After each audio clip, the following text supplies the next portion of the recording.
All right, my friends, welcome to the season 4 finale of National Parks Presents. I can't even believe it's coming to an end. I can't even believe I just said season 4. Today is our very last presentation, but I truly hope you will join us again for season 5. We will most likely be starting that back up around January. And again, timelines change, but definitely look around January because we will be back. This is my all-time favorite series. I know I'm not supposed to choose, but just like how I'm my mom's favorite child out of the three, this is my favorite child out of all the programs I run. This is my all-time favorite. The Rangers are absolutely amazing. They have amazing, super thorough research skills, and their storytelling is fantastic. I've learned so much about the history that I genuinely thought I knew. I grew up around here. I was like, I got Boston history. I know this. They've been telling me since the third grade. And every other week I am blown away by things that I had no idea. So really fantastic. Now, before we get to the good stuff, I do have to go over the boring Zoom features. And I want to remind people, though, before I do that, is that the Boston Public Library is a repository of National Park Service materials, along with other government publications, and they can be found at the Research Services Department. So you can always email ask@bpl.org if you have any of those questions. But also, please check out the National Park Service of Boston. They have absolutely amazing events and walking tours. I really love following along all their tours. They have story maps and great things to do outside when you are back outside in the summer and spring and where everyone is right now. And so, really keep exploring. Just because we are coming to an end doesn't mean things come to an end. Now we're on to the boring Zoom features, which is our number one favorite thing, and that I'm always traumatized by because I get to see myself. We are recording. You can catch up on this series and past ones on the BPL YouTube page, and I will throw that into the chat. But also, the best way to go is to Google Boston Public Library YouTube, and you will see us there. If you don't enjoy the captions that are happening right now, you can click on the CC button and turn them off. And the big thing that I love so much is that this is one of the few webinars that we keep the ask in the chat form open.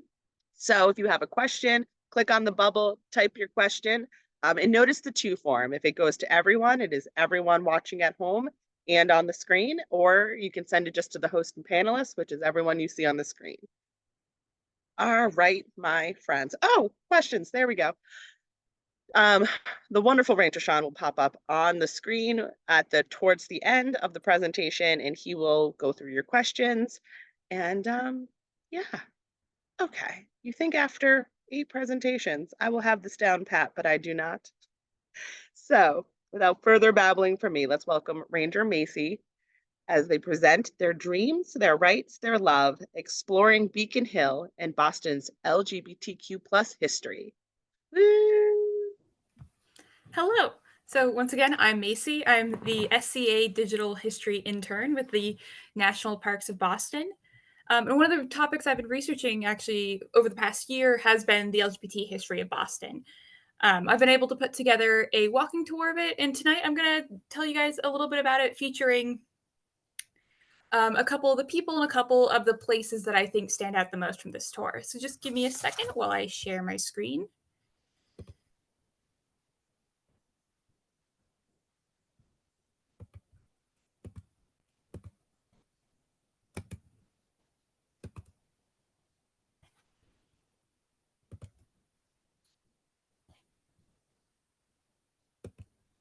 Okay, so you guys should be able to see my screen now. But before we jump in, I do want to set up a framework kind of for what we're talking about today. We're seeing the wrong screen. You're seeing the wrong screen? Okay, thank you. You wouldn't mind stopping your share and restarting? Okay. Let's see. Let's try this again.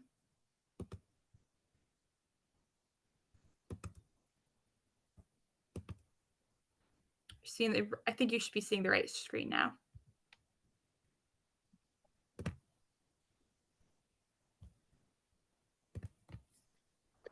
So you selected the BPL presentation PowerPoint window. We're only seeing your edited slides in your PowerPoint. We're not actually seeing your presentation.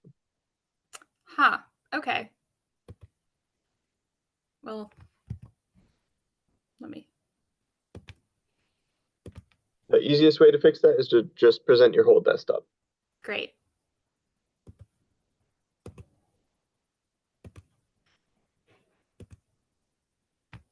How's now? Perfect, thank you. Great. Sorry for that. Okay, so back to it. So before we dive in, I want to set up a framework or how we're going to talk about it, because it is difficult to do LGBT history, particularly because language changes, and we have to understand people in the context of their own time. And there's also a couple of barriers to learning LGBT history, some that the people themselves put in place, and some that others put in place, but we'll get into that. So one of the first things I want to talk about is understanding people in the context of their own time. There's very different language that we use today.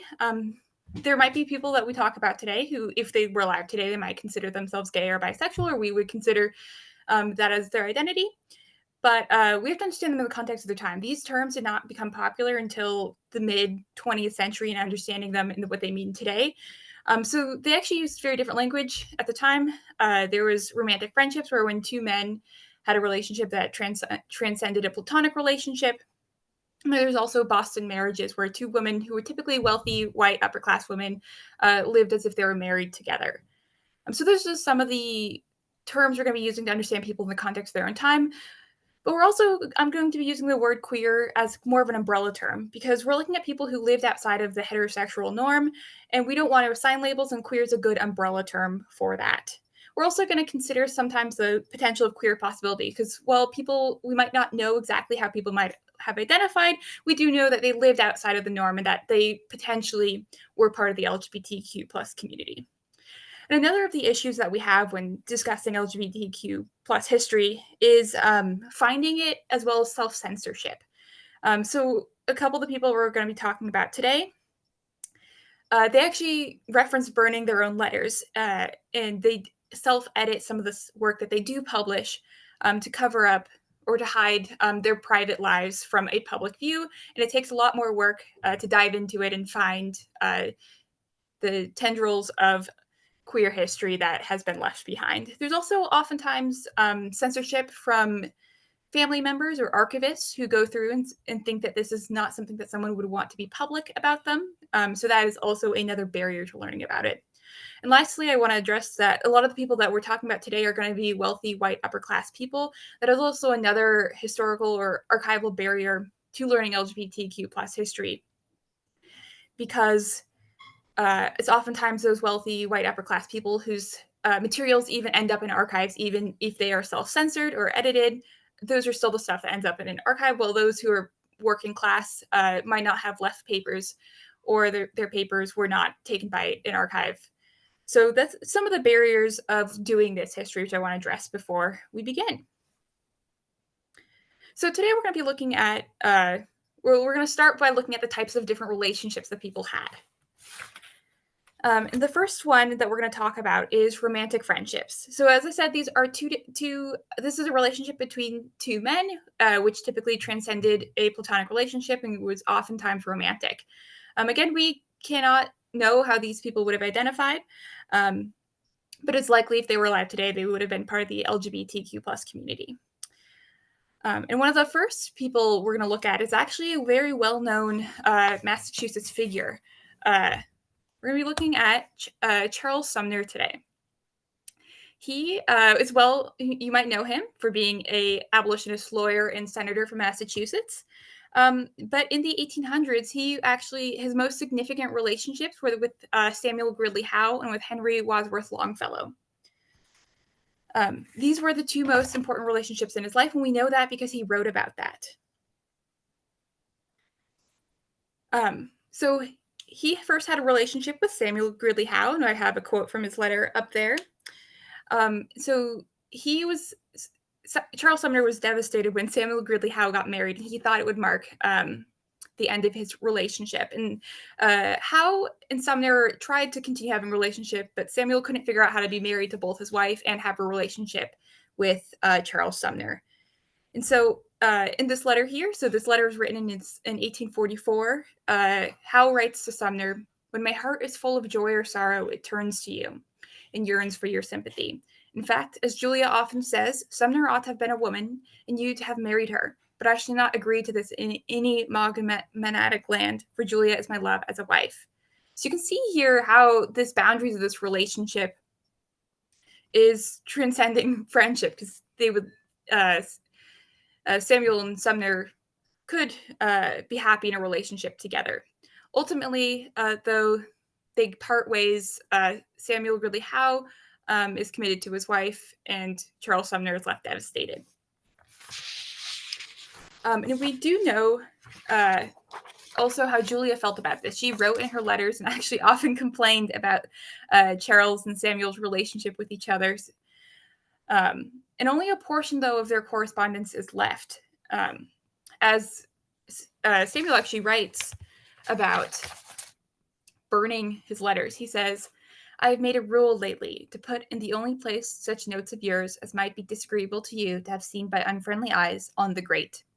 It costs me something to burn a piece of paper that has been hallowed to my eye by the impression of your hand, but I do it. I have no confidant for such things, no, not one. So it's obviously quite devastating to have to burn his personal correspondence, and it means quite a bit to him. But again, this is very much a private part of his life. He would not want this to be public, especially as he is a public figure, and so is Charles Sumner. But while this relationship ends, Charles Sumner is able to still have a relationship with Henry Wadsworth Longfellow. When Henry gets married to Fanny Appleton, Sumner is once again worried that this relationship will fail and that he will be alone again, but Fanny actually welcomes him into their home. Charles Sumner actually joins them for a portion of their honeymoon in Europe and dines at their table at least once a week, you can see in their correspondence. So Charles Sumner is able to have continue on his relationship through his death with Henry Wadsworth Longfellow and is able to be welcomed by Fanny Appleton. And so while this isn't a typical relationship, it is one that works for them, and it is a prime example of the romantic friendships of the time. I also want to talk about the other type of relationship that was typical in the 1800s, and that is of Boston marriages. And these Boston marriages are typically two white upper class women who are privately educated, who live together as if married. And again, these relationships are known for blurring the line between platonic and romantic love, and were known for their deep emotional connections. And this is typically a relationship for wealthy white upper class women who are educated, because these women didn't need to get married in order to have money or to live. So they could live basically as a single woman for most of their life because they had family money. And that is exactly how it was. Partially for Sarah Orne Jewett and Annie Fields. Annie Fields had been married to Jack Fields, the publisher from the Old Corner Bookstore. And it worked as his editorial assistant until his death, when she continued on her writing career and actually entered into a Boston marriage with Sarah Orne Jewett. And while 148 Charles Street is no longer there, that is the home where they would entertain their guests. They were known for having wonderful salons, having writers from all over New England visit them in their home, and they were well known by their friends for being in the marriage with each other. And they actually even would go on to take vows and write love poetry to one another. They would also split the time partially between Annie's home in Boston, 148 Charles Street, and Sarah's home in Maine. They would go summer there. And so what's interesting about them is that privately they were able to cultivate this authentic life where they're able to be recognized as married by their friends, partially because of the community that they cultivated was one that was, I'd call, partially queer. Henry Wadsworth Longfellow was part of this community. He'd go and visit their salons, as well as the actor Charlotte Cushman, who was known as a woman who played male roles. And she cultivated a large circle of women who were known for either not getting married, being in Boston marriages, and they traveled abroad often. So these salons were known place for these queer encounters. But publicly, they did not reveal their relationship. So this is an unpublished poem written by Sarah Orne Jewett to Annie Fields. It reads, "Do you remember, darling, a year ago today, when we gave ourselves to each other before you went away? At the end of that pleasant summer weather, which we had spent by the sea together, how little we knew, my darling, all that the year would bring. Did I think of the wretched mornings when I should kiss my ring, and long with all my heart to see the girl who gave the ring to me? We have not been sorry, darling. We have loved each other so. We will not take back the promises we made a year ago. And so again, my darling, I give myself to you, with graver thought than a year ago, with love that is deep and true. Now that's very much a love poem. So this was never published, though. Sarah Orne Fields edited a lot of Jewett's poetry, and she would often edit out some of the stuff regarding their relationship. She actually publishes an entire book of Jewett's correspondences and removes any mention of their relationship at all. So this is, again, as we talked about previously, a form of self-censorship. While they were very happy in their private lives, this isn't a part of their lives that they wanted public, and that they would go to be willing to edit their own writing to cut out this private aspect of their life. And here is a view of Sarah Orne Jewett and Annie Fields' home in Charles Street. And this is from my book, Memories of a Hostess by Mark Anthony DeWolf. Now that we've talked about the different types of relationships, I want to talk about some of the other places. And we're going to jump a little bit in time. So I want to talk about the Charles Street Meeting House and both contrast it with the ways that in the 20th century, in the 1960s, 1970s, the LGBTQ community are able to kind of step into the public eye for the first time, as we've talked about with these romantic friendships and Boston marriages. These are very much in the private realm. But by the gay liberation movement, the LGBTQ plus community is ready to step into the spotlight and claim their space publicly. And one of the spaces in Boston that was able to happen is here at the Charles Street Meeting House, which is in Beacon Hill. By the 1970s, this neighborhood had changed. It was no longer partially for the wealthy elite. And the Charles Street Meeting House has a long history as a gathering place, has a long Black abolitionist history. But by the 1960s, it is home to a Unitarian Universalist congregation, with being led by a reverend named Randy Gibson. Randy Gibson is one of the few clergy members in the city of Boston to welcome the LGBTQ plus community. And he turns the Charles Street Meeting House into this gathering place. It's home to social events, dances, movies, fundraisers, and would go on to be the first home of gay community news. I do want to highlight here that the pink flyer I have, this Love Is All You Need, is from one of the very first gay dances that happened in Boston, and it happened here at the Charles Street Meeting House. It also served the Charles Street Meeting House. Randy Gibson got the first federally funded grant to host the first LGBTQ plus youth group in 1974 at the Meeting House. So he was very much ahead of his time in being a welcoming space, but the gay community also knew kind of what they had and were able to blossom in it, particularly the gay community news. So they actually got start money from the Meeting House. Were able to transform from, in 1973, a 4-page newsletter to eventually a 16-page biweekly newspaper for all of New England. And Gay Community News was the premier gay newspaper for all of New England. At the time, in mainstream newspapers, they would barely even mention the word gay. So this was meant to be an outlet informing about what was going on in the gay community, politics that impacted the gay community, and really anything you could think of was covered. From media to events to international politics was covered in the gay community news. So they were only here in the Charles Street Meeting House for a single year. And I have an image of their first volume from June 17, 1973 there. So they're only there for a single year before they outgrew the space and were able to move to a different spot in downtown Boston, 22 Bromfield Street. But Gay Community News knew what they had at the Meeting House, and in their first year of publication, they reflect when the fact remains that Charles Street Meeting House is not a gay community center, and in fact, not even a gay church. Our usage of the church is part of an historical progression, with another group filling our place as soon as we depart and further fulfilling the Meeting House's historical role. They saw the Meeting House as both their start, but also as themselves as part of the long legacy of the Charles Street Meeting House, and continuing on its role, and that more groups would come in after them. Also partially due to the welcoming space of the Charles Street Meeting House is that it actually defined the route of some of the very first prides that were marched in Boston. It would go down Charles Street because they knew that while they were passing through hostile environments in other parts of the city, when they would get to Charles Street, they would be welcomed home by the Charles Street Meeting House and all those gathered there before ending on the Boston Common.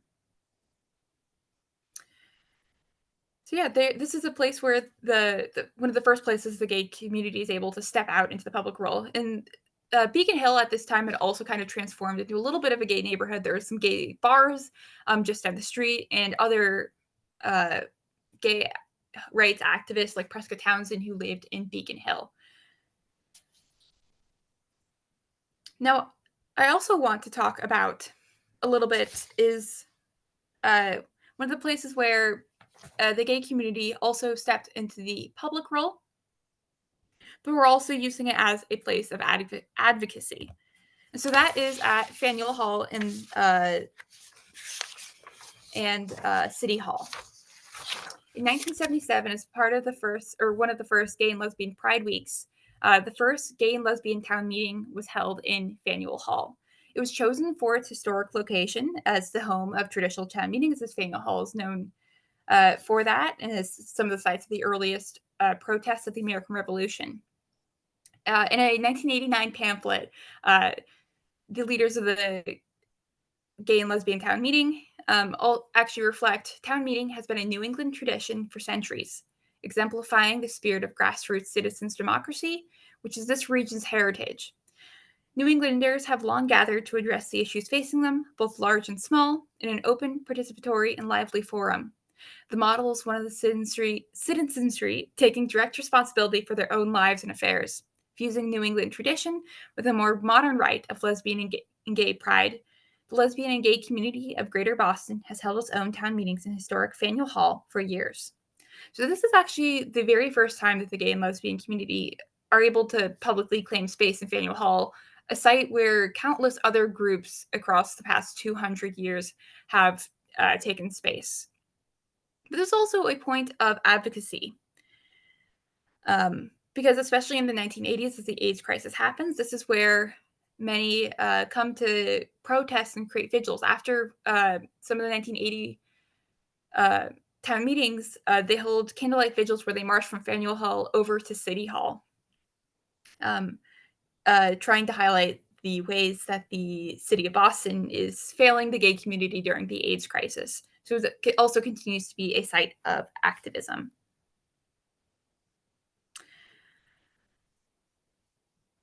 And so this photo is actually also from Gay Community News, where it was covered.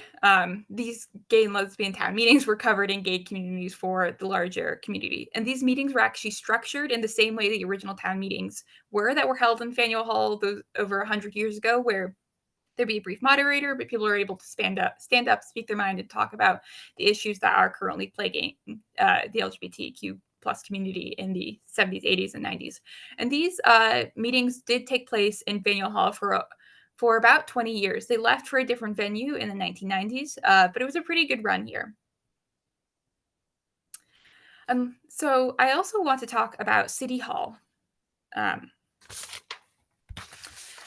its role as both a site of protest, as we just talked about, but also as a site of celebration, because while this is happening, there is still also the fight for gay rights, gay liberation, and what would ultimately in 2004 be the right, achieving the right for same-sex marriage. This is part of the Goodrich v. Department of Public Health case. And at Boston City Hall is actually where 3 of the 6 couples who are plaintiffs in the case are able to come and get their marriage license for the first time on May 17th, 2004. And the Boston Globe writes of this. I'm going to read you my favorite quote and also the namesake of this program. The first 3 marriage licenses the city of Boston issues this morning are reserved for 3 of the 7 plaintiff couples whose courageous appeal to the state's historic court brought Massachusetts to this historic day. This is as it should be. The question of gay marriage has always been simply and fundamentally about people. their dreams, their rights, and their love. It is also a day for Massachusetts citizens to take pride in once again being at the forefront of revolution.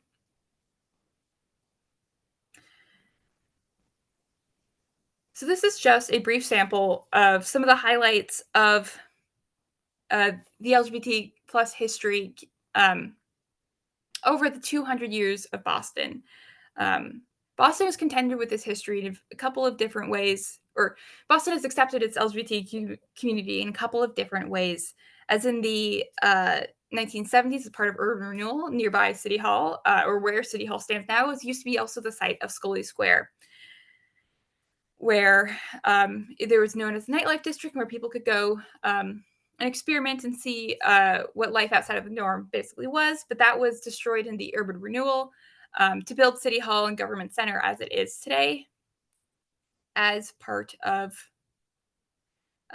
rejuvenating the city. They didn't see gay people in that future, but LGBT community challenged that and continues to find their place there today. And I know that was a little short, but that is actually all I have for you guys today. If there are any questions, I'm going to stop sharing my screen.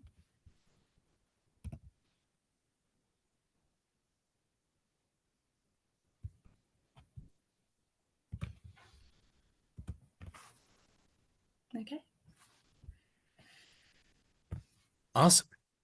Thank you so much, Macy. That was very enlightening.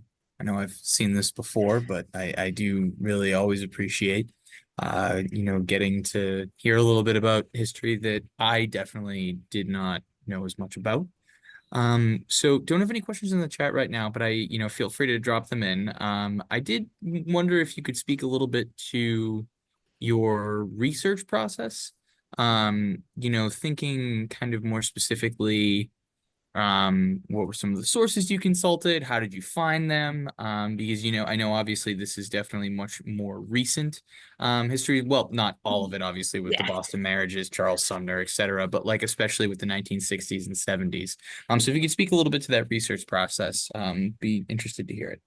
Yeah. So this was a really interesting one to pull together because it is such a wide variety of times that we're looking at, but also how to find it, as we talked about. One of the best resources is actually Gay Community News itself. It has actually been all digitized online at Northeastern University Archives. So it is very easy to search through. And it's really the best not time capsule, but it gives you a look into what the community is currently talking about, the types of events they're having. You can go through the calendar and see just how many dances they had at the Charles Street Meeting House and things like that. I also have to plug the National Park Service LGBT theme study, which was done in a couple of years, which kind of guided our ideas for interpretation and what that could look like. So like the framework that we're talking about, how to do it. And that was a very great resource that was pretty new, as doing LGBTQ plus history is relatively not a new topic. It's come up in the past 30 years, but there's been much greater interest in the past 10 years into looking into this history. Awesome. So did have a question in the chat about whether this was a walking tour or an audio tour, which fortunately it is both. Yes. Thanks to Macy. So I just dropped in the chat the link to the tour that Macy authored. And worked with, taking the lead on and working with kind of across the National Parks of Boston teams to create this as an audio tour. So you can do this on your own at any time. You can do it through the website, which the link I just provided, or through the National Park Service app. So both of them are free. As far as guided tours go, we don't have it right on the calendar yet, but stay tuned. We are going to have it as an in-person walking tour. Historically, we have done it in June and October, but we can definitely look at obviously expanding it to some additional times. And I know I just kind of stole the thunder to that answer to that question, but is there anything you wanted to add to that, Macy? No, I just hope people can join us. It's a very fun tour, seeing a different side of Beacon Hill than you usually get to see. Yeah, definitely great. Would highly recommend. So we did I have a question that came in about Unitarianism.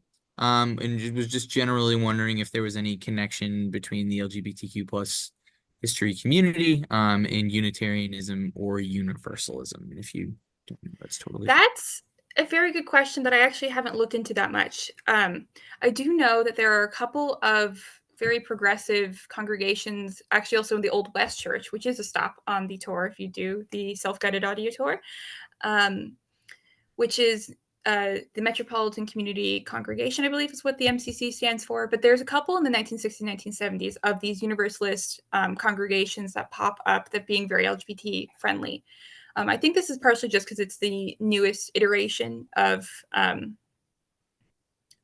Universalism, or like of that branch of Christianity, and so it is more welcoming, and also with newer branches, newer people are founding it, so those might be more people in the community, LGBT community, who are starting to lead this. So I think it's both partially more LGBT people are participating in it, and it's a more progressive branch. But that's a very good question that would be very interesting to dive into further. Great. Awesome. Well, we don't have any other questions. So with that, I'm happy to turn it back over to Karen. And thanks again, Macy. Yeah.